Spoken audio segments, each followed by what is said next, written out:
Unveiling the lies, Chief Timothy Adeola Odutola did not groom Professor Mrs. Oyinade Olurin. It's all lies. Chief Odutola loved his daughters as much as his sons. However, in his lifetime, he never asked any of his daughters to work in any of his 4 factories or 5,000-acre farm, and none ever did. 7 of Chief Odutola's sons worked in his factories at different times during his lifetime.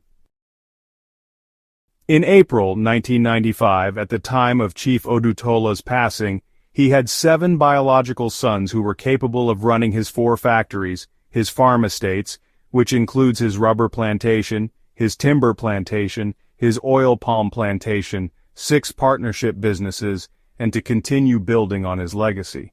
These included 2 lawyers, one of them, also an economist, a businessman, an economist with a Harvard MBA, a chartered accountant, an engineer, and an industrial chemist. 5 of them worked at his factories, some for decades. Some of these biological sons also worked at his farm. His business was his factories. Apart from Adeola Odutola College, those factories were for him a labor of love. Like all human beings, Chief Odutola was proud of his life's work. He put his name on everything he built, his 4 factories, both of his schools, his farm estate, and even a church. Also, in the early 1970s, when the Western Region government insisted on taking over the private schools, he gave up his schools, including one he built in 1945, on the condition that they would forever bear his name. The schools, set on 150 acres of land, remain among the largest in the country. Then, on the morning of April 13, 1995, illegitimate children, mostly women, led by Professor Mrs. Oyinade Olurin, none of whom had ever worked in any of Chief Odutola's factories, and all of whom resided in either Lagos or Ibadan, several kilometers away from Chief Odutola's residence in Ijebu-Ode, suddenly staged a coordinated appearance at his home, Onibudo House, claiming they had found him dead. These women, together with an adopted son, Mr. Olu Odutola, were the only so-called family members who claimed to have seen his dead body before they, the very same women, hurriedly took his body in an ambulance, belonging to Continental Breweries Limited, to the Department of Anatomy, University of Ibadan, instead of the University College Hospital, for proper death certification, if they indeed found him dead. Yet, Chief Odutola's wife of 40 years, Mrs. Adeola Odutola, who had cared for him only a few hours earlier, who insisted Chief Odutola was fine, never saw his body before these women whisked him away. Neither did his younger brother, Alhaji Jimo Odutola, who lived directly across the street, nor his first son, Mr. Oladipo Odutola, who also resided in Ijebu-Ode. Contrary to these women's claims, eyewitnesses assert that Chief Odutola was alive and asked for his cap when they removed him from his home.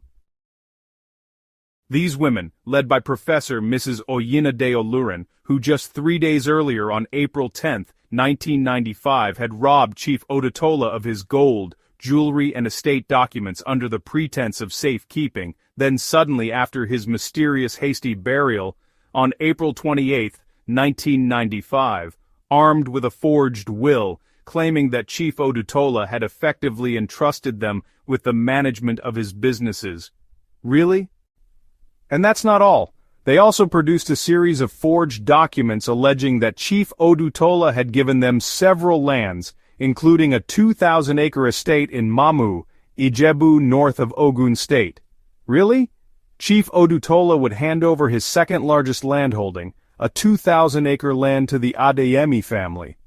Ambassador Kunle Adeyemi and Mrs. Deshola Adeyemi are criminals. So which man labors for almost 70 years, only to have the labors of his life handed over to other men's families, the Olurin, Bateye, Adeyemi, and Fadina families? Which man would put his name on everything he built and give up both of his schools, including one he founded in 1945, both set on 150 acres of land, on the condition that they would forever bear his name and preserve his legacy, only to then hand over that very name and legacy to other men's families, the Olurin, Bateye, Adeyemi, and Fadina families? No man would, and Chief Odutola didn't. Why would Chief Odutola entrust his factories and farm to these particular women, an eye doctor, a seamstress, a pharmacist, and 2 secretaries who never worked a day in these factories and who collectively were not business educated or experienced as his biological sons, some of whom worked with him for decades? He wouldn't, and he didn't. Is it believable that a man who worked tirelessly into his 90s, who devoted his life to building an industrial legacy, would hand it over to unqualified individuals? Absolutely not. He wouldn't, and he didn't.